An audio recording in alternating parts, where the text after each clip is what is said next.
Like and subscribe. Right here. As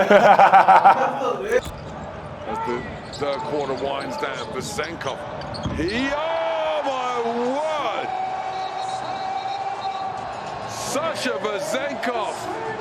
What's up, everybody? It's Mr. Aha. We back again with a very, very special guest. He's one of the Euroleague MVP. He's played in the NBA. He's done everything. 2 times all Euroleague first team. Killing it at Olympiacos, Mr. Sasha Vezenkov. What's up, man? Chima, how you doing? Mr. Aha.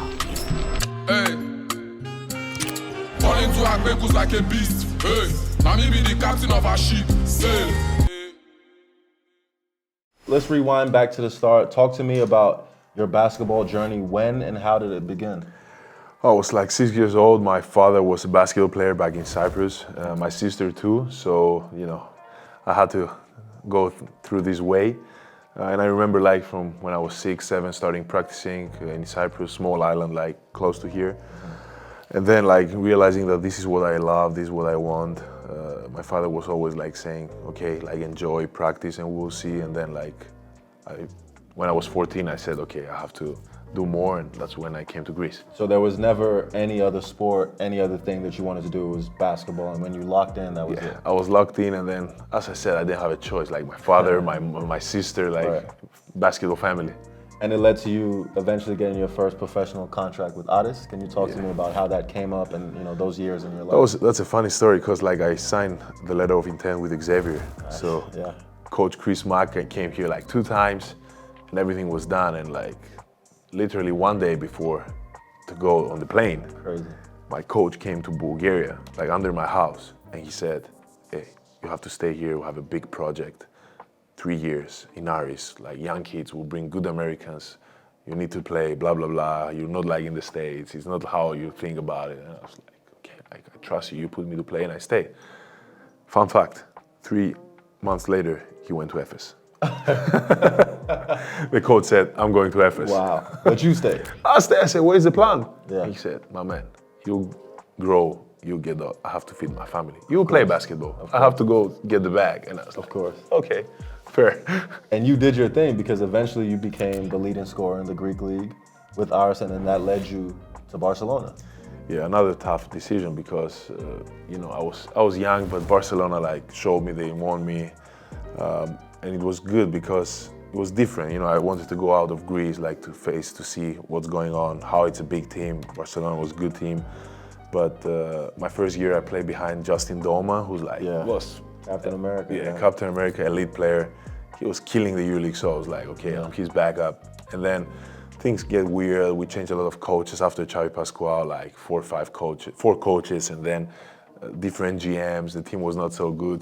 But I made some good like friends. The city was amazing, and I tried to give my best, like and then it was not like the best, but I took a lot.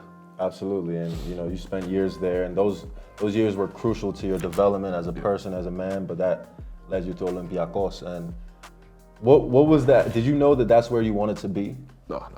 How did that happen? My first 2 years were tough because again, I started good, but I didn't play a lot. Then I had a shoulder problem, and people may not know, like I was ready to leave like after a year and a half because I was not playing. And I said, okay, I'll go to the lower level, like Euro Cup, Champions League. It's not bad. Right. I'll try to find myself and come back. And then suddenly, like, that's what I'm saying. Life, it's a moment, like moments. In one moment, like I played 2 good games. I started playing. Then Coach Brzogas came and everything. It's history, everything. yeah, because I was ready to go like to another lower division team, and then I don't know what will happen. Is there a moment that you remember that changed everything for you, where you felt everything clicked off the court, on the court? What was that moment? It was that game with Lavrio. It's a funny story because I was with, after the game, Euro sprinters, he said, okay guys, we'll go with the boat. Yeah, okay. So I was like, okay, I want to leave. I was not happy in Olympiacos. I want to go play. What year was this? I was 2019, 2020. Like that was before COVID-19. Yeah. Like COVID happened in February. March. Yeah. That was like, let's say, November. Okay. So I was like, okay, I don't want to stage. Yo was saying, okay, go play. I faced that before. And then like we played with Lavrio, and I scored like 38 points. And I was like, okay. And then my agent texted me and said, "You're not leaving." Yeah, you can't. I said, "What?" He said, "No, you play good, and the people like presidents and the GM see something in you, just the coach, like, because then David Blatt like left, Coach Kim Zuro was for a while, everything was a little bit mess, so he said like, they have a plan for you, like stay," and I was like, "But I want to play. Right. I don't understand what you're saying about plan." And he said, "Yeah, but we're under contract." And yeah, I said, 2 days ago, it was a possibility. And I think that game was like when everything changes, and then I play one more game, and then Coach Brotsokos came like immediately after 2 weeks. Yeah. And then he started using me, and everything like. You felt it. Yeah. And then obviously COVID happened, and then the 2021-2022 season, you ended up being all Euroleague first team. Great year. But then the next season, everything came together where you were the Euroleague MVP, and you guys were, so close to winning it all. What was that season? What do you remember the most from that season? And two-part question. What do you remember the most from that season?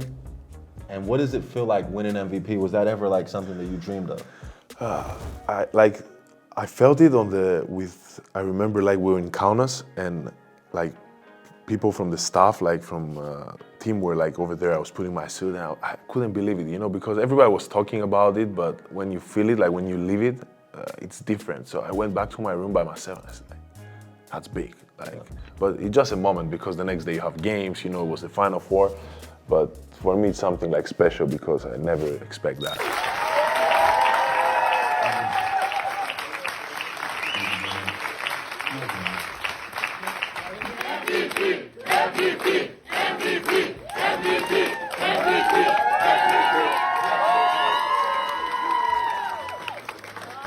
That year was amazing because it started with my national team where I was playing against NBA players, Euroleague players, and I was feeling like great, so I was feeling the year.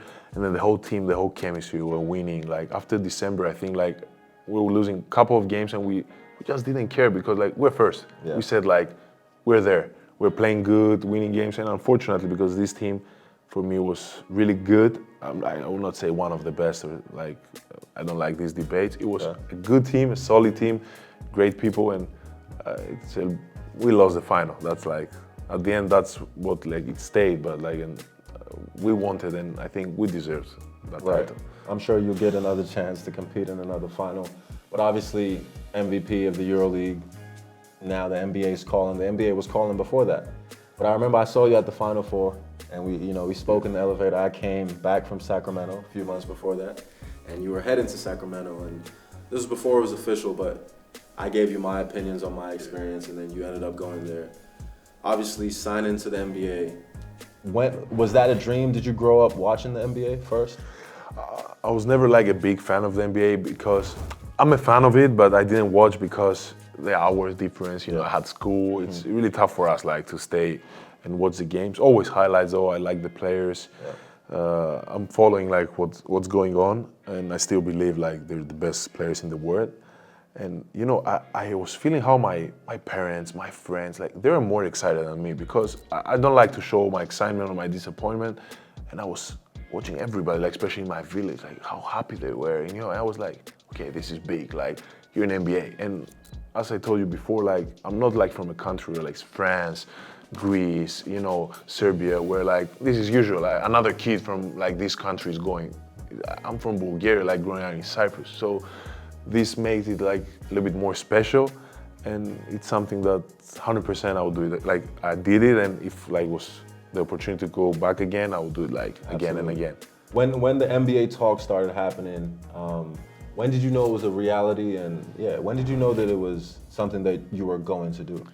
It was the same year in December, like they start coming, like the assistant GM, the GM, like the vice president, like the coaches, and I was like, what's going on here? Like I'm following like EuroLeague, nobody's going like to see a player so often. Like okay, maybe 1-2 times some scouts, but they were coming like a lot, like 6-7 times. Yeah. And I said like, okay, they want me, like why they're here? Okay, good weather, good food, but they're like spending money and coming like here. And I felt like, okay, they want me. And I watched Sacramento, how they played the previous year, and I said, that's a good style, like run, like offensive-minded game, a lot of threes. Then I had to talk with the coach. And then like, I was like, okay, I'll try it. Why not? Everything seems like I don't have like any superstar in my position in front of me, like good players, but like not like, let's say, Giannis or LeBron, where everything is set. So I said I will fight for my position. Right. And when you went there, obviously you're back now. It didn't go the way you wanted, but what is your biggest takeaway from your NBA experience?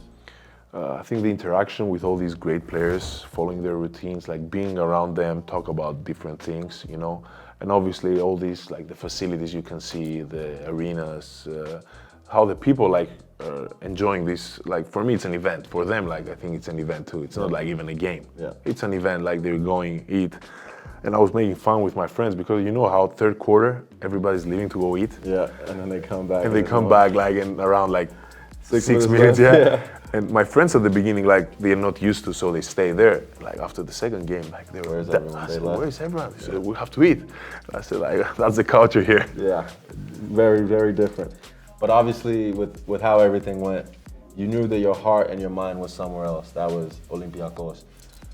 When did you know that you wanted to come back, and what was that feeling like when you eventually signed and you saw the reception of everyone, their excitement of you returning? From the moment like the season end, like I knew that Sacramento is not the place for me, just because like the coach wanted something different. It's not like about bad person or good person. He wanted like his philosophy was something different. I'm okay with that, even though he never like told it straight to me. But I realized it and I said, okay, like let's see where will be this second chance. Because at the beginning I was like, okay, let's give a second chance. Yeah. And then like Toronto came, which I was not pretty sure about. They're great guys, like the coach, the GM, like hands down, like they're super professional and I thank them a lot. But then I was like, okay, I didn't enjoy, I'm almost 30 this summer. I have like, let's say 5 more years. I want to enjoy, I want to play, I want to be there, I want to be important, like to feel that I contribute to my team. And I said like, okay, that's the moment. Because if I was thinking, maybe I would think still today, you know, the decision has to be taken like this. So I sit down and say, okay, I want to come back. Fire. Fire. Now that you're back, you know, everyone's very excited. You have a lot of expectations for yourself as one of the best players in the league. Looking for their largest lead of the night in the final 2 minutes. Vezenkov. Whoa! This is Pereira. At a minute, rolls out into the hands of Milutinov again. His fifth offensive rebound. And he got one of those 6 assists. They're all capable. Here's Vezenkov. Sasha Vezenkov will try and cancel it out. A 2-point game. Vezenkov will put it in and 1. What are your personal goals for this year and, you know, for the rest of your career? First of all, to be healthy, because a lot of games, a lot of like different, everybody, what you said, expecting from you every night, and it's tough, like to be productive every night, to be there every night, but that's our job. And winning the Euroleague, it's something that I really want, and I think we're capable of. And for my career, like to keep playing as long as I can, and trying to be at my best shape. Absolutely. Okay, guys, we got the this or that section. Very simple. You've seen my videos before. This or that. Wine or beer? Wine. Red wine or white wine? White wine. Mykonos or Santorini? Santorini. MJ or LeBron? MJ. Messi or Ronaldo? Messi. Would you rather lose one hand or lose one foot? Damn. Lose one hand. You don't want to be hopping around on crutches. I don't know. When I was injured with my ankle, Yeah. I felt it worse than when I was injured with my shoulder. Okay. That's why. Would you rather sneeze every hour or cough every hour? Cough every hour. Okay. 100K every single year until you die, or 2 million cash right now? 100K. What you gonna do with that? I'm not change my life, but it's good to know that every day you have income. Something is coming. Yeah. I like that. I need you to think about one person in your life. Who did you think about? My father. Look into the camera and, you know, give your father his flowers. Thank you for everything you did for me to be the person that I am right now. But because my mom is watching more YouTube, Mom, I love you the same. He's cheating, everybody. But honestly, thank you so much for being on the show. Guys, Sasha Vezenkov, like, what else do you want? It's Mr. Aha. Ha, I'm back again. Don't forget to like and subscribe. Follow me here, here, and here. Peace.